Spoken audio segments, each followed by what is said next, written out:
একসাথে নিয়োগ করতে হবে।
কামলি এবং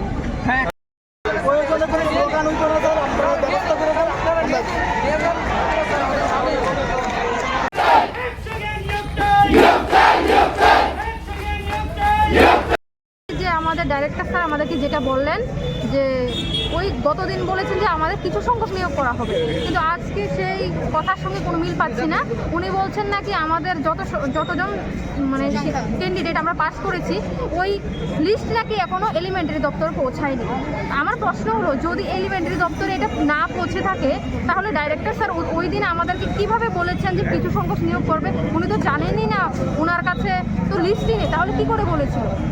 তাও ওনাকে আমি কিছু বলতে চাইছি না। আমি আমাদের শিক্ষামন্ত্রীকে অনুরোধ করে বলতে চাইছি আমাদের সকলের কথা মাথায় রেখে অতি দ্রুত যাতে আমাদেরকে নিয়োগ করে। ধন্যবাদ। আমরা আজকে এলিমেন্টারি ডিপার্টমেন্টের ডাইরেক্টর স্যারের সাথে দেখা করার জন্য এসেছি। ওনার সাথে দেখা হয়েছে আমাদের। আমরা 4 জন প্রতিনিধি গিয়েছিলাম ভিতরে।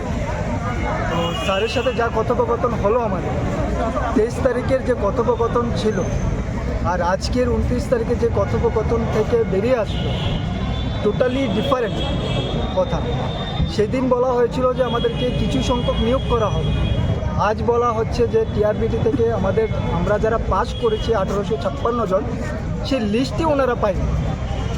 তার জন্য আজকে ওই দিন 23 তারিখের যে আউটকাম এসেছিল স্যারের মুখ থেকে, তারপর থেকে তো আমরা সবার পার্সোনালি একটা ডিপ্রেশনের মধ্যেই আছি, নিরাশাজনক একটা উত্তর পেয়েছি।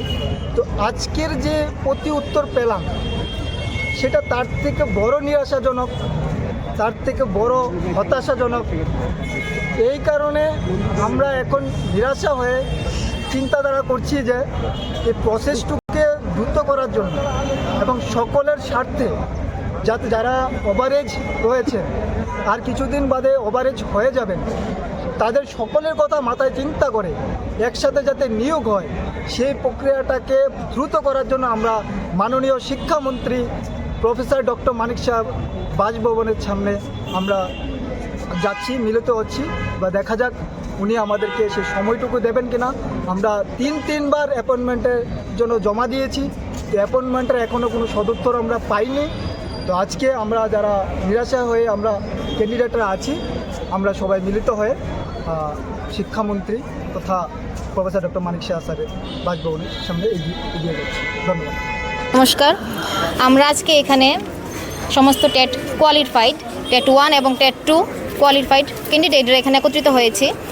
আমরা জানি যে একটা রাজ্যের মানদণ্ডটা দাঁড়িয়ে থাকে ওই রাজ্যের শিক্ষা ব্যবস্থার উপরে।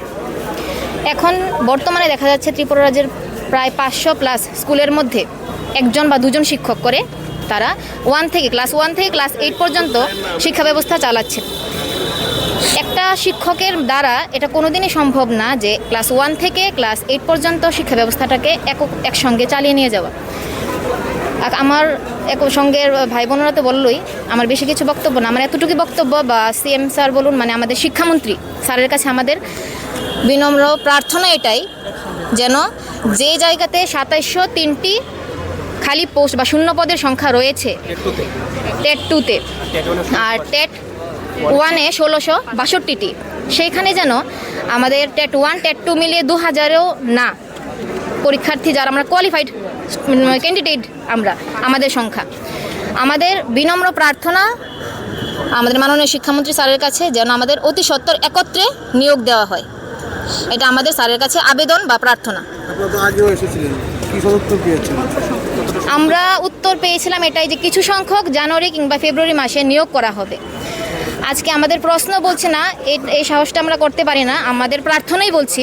আমাদের প্রার্থনা স্যারের কাছে এটাই যে যেখানে এত ভ্যাকেন্ট পোস্ট আছে এখানে কেন কিছু সংখ্যক, কেন সকলে একত্রিতভাবে নয়? মূল একটাই কারণ হলো আমরা অনেকজন টেট পাস করে বসে আছি, অথচ স্কুলে শিক্ষক শিক্ষিকা নেই, কিন্তু আমাদের নিয়োগ করা হচ্ছে না। আমরা চাই আমাদের সকলকে একত্রে যাতে খুব শীঘ্রই নিয়োগ করে, কারণ আমরা প্রত্যেকেই বেকার। আমরা এখন একটাই আশাবাদী সরকার মাননীয় শিক্ষামন্ত্রীর কাছে, যাতে উনি আমাদের নিয়োগের ব্যাপারটা নিয়ে একটু ভরসা দেন, আমাদের কিছু আশ্বাস দেন।